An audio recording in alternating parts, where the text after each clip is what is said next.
प्रतिभा पवार आणि मी शेतीमध्ये कुठे कुठे नुकसान झालं आहे सर्वे करत असताना मी आली आहे यवतमाळ जिल्ह्यातील सावरगड या खेडेगावामध्ये आणि मी या दादांची शेती पाहिली तर इथं पूर्ण चिखल आणि पाण्याचा डोबा साचलेला दिसत आहे आणि त्याच्यामुळे आपल्याला हे पूर्ण सोयाबीन वगैरे जे पण आहे ते टोटल आपलं म्हणजे काहीच यांचं टोटल नुकसान झालेलं आहे।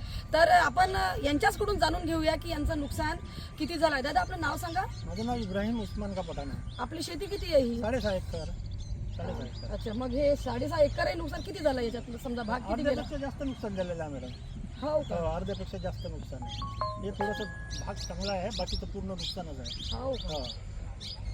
तर आम्ही आमच्याकडे बँकेचंही कर्ज आहे। बँकेचं कर्ज आम्ही कसं भरावं या सोयाबीनच नाही झालं तर आम्ही बँकेचं कर्ज कोणत्या हिशोबाने भरावं ही आम्हाला मोठी चिंता लागलेली आहे आता। आणि सरकारने आम्हाला काहीतरी जास्तीत जास्त मदत करावी अशी आमची सरकारला नम्र विनंती आहे।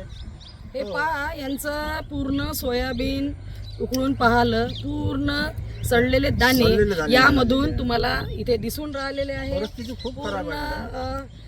खरंच यांच्या म्हणजे वेदना पाहवत नाही आहे। खूप म्हणजे वाईट बिकट परिस्थिती आलेली आहे आपल्या महाराष्ट्रावर की एवढं नासाधुडी या शेतकऱ्यांची झाली आहे आणि आता समोर सणसुदीचे दिवस आहे तर यांनी काय करायला पाहिजे।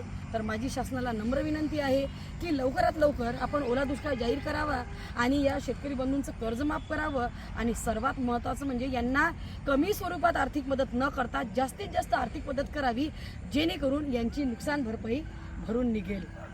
धन्यवाद।